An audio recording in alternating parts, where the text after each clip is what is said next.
ఉత్తరప్రదేశ్ ముఖ్యమంత్రి యోగి ఆదిత్యనాథ్ ప్రతి ఏటా నవరాత్రి లేదా శ్రీరామనవమి సందర్భంగా గోరఖ్నాథ్ ఆలయంలో సాంప్రదాయ పద్ధతిలో కన్యాపూజ నిర్వహిస్తారు.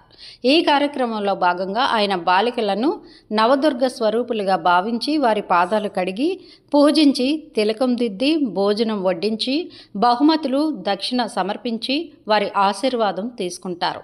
గోరక్ష పీఠాధీశ్వర్గా యోగి ఆదిత్యనాథ్ నవరాత్రుల 9వ రోజున ఈ ఆచారాన్ని అత్యంత భక్తి శ్రద్ధలతో పాటిస్తారు. ముఖ్యమంత్రి స్వయంగా బాలికలకు భోజనం వడ్డించి వారికి చునారి కప్పి హారతి ఇస్తారు. కన్యా పూజతో పాటు చిన్న బాలురలను కూడా పూజించి దీన్ని బతుకు పూజ అంటారు, దక్షిణ సమర్పిస్తారు.